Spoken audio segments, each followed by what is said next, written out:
বন্ধুরা, আপনারা কেমন আছেন? আজকে আমি আপনাদের জন্য নিয়ে এসেছি একটা সুন্দর মোটিভেট গল্প। তো গল্পটি শুনে আপনারা বলবেন গল্পটি আপনাদের কেমন লাগলো না লাগলো, ঠিক আছে? অবশ্যই কমেন্ট করবেন।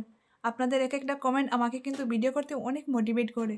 তো চলুন আমি গল্পটি আপনাদেরকে শোনাই। বন্ধুরা, একজন ব্যক্তি জঙ্গলে কাটতো। প্রতিদিন সে একই কাজ করত। রোজ দিন সে জঙ্গলে যেত আর কাটতো। তার খুবই কষ্ট হতো। আর সেই কাঠটা সে বিক্রি করে যা উপার্জন করতো সেটাই দিয়ে তার সংসার চলতো। খুবই ক্লান্তি লাগতো, খুবই কষ্ট, খুবই পরিশ্রম। সে কিন্তু সেটা বুঝতে পারতো তার অনেক কষ্ট হচ্ছে। রোজ দিন কাঠ কেটে সেই কাঠ বিক্রি করে সে নিজের জীবিকা নির্বাহ করত। একদিন একজন জ্ঞানী পুরুষ তার সাথে দেখা হলো। সেই জ্ঞানী পুরুষটি সেই ব্যক্তিকে বললেন, তোমার কুড়ালটা তো বোতা হয়ে গেছে, এটিকে দাঁড় করো, এটিকে ধারালো করো।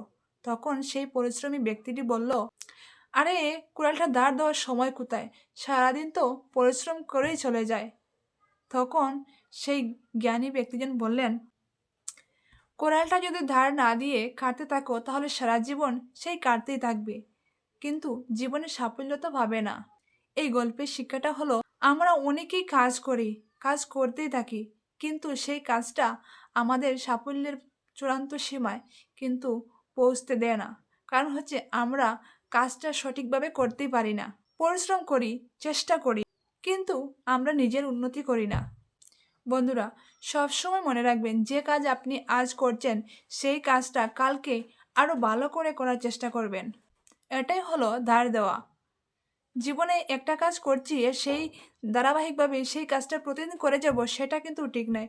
সেই কাজটাকে কিভাবে আরও উন্নত করা যায়, কিভাবে আরও একটু বেশি করে বুদ্ধি খাটিয়ে করা যায়, সেটা সবসময় মাথায় রাখা উচিত। এটাই হলো গ্রোথ। জীবনে গ্রোথ করতে হলে নিজেকে সবসময় ডেভেলপ করার চেষ্টা করতে হবে।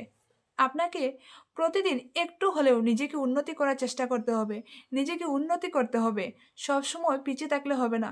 আমি আজ এটা করছি, এটাই দিয়ে তোমার সংসারে চলে যাচ্ছে, এরকম মানসিকতা থাকলে জীবনে এগিয়ে যেতে পারবে না।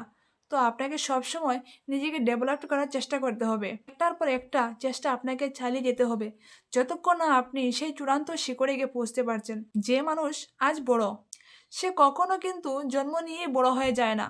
সে তার চেষ্টা এবং ধৈর্যের কারণেই ভবিষ্যতে একদিন সফল হতে পারে। সে প্রতিদিন একটু একটু করে নিজেকে বড় করার চেষ্টা করে। তো বন্ধুরা, এই ছোট্ট গল্পটি থেকে আপনারা যদি কিছু বুঝতে পারেন বা এই গল্পটা যদি আপনাদের একটু ভালো লাগে থাকে, তাহলে অবশ্যই আপনারা কমেন্ট করে জানাবেন এবং আমার চ্যানেলটিকে সাবস্ক্রাইব করে আপনারা আমাকে ধন্য করবেন এবং সুন্দর সুন্দর কমেন্ট করে আমাকে মোটিভেট করবেন আরও সুন্দর সুন্দর ভিডিও আপনাদেরকে উপহার দেওয়ার জন্য। তো আজকের মতো এখানেই শেষ করেছি। আজকে বেশি কথা বললাম না। আজকে শুধু সামান্য একটা ছোট্ট গল্প আপনাদেরকে শোনালাম। গল্পটি আপনাদের ভালো লাগলে অবশ্যই কমেন্ট করে বলবেন। ধন্যবাদ বন্ধুরা।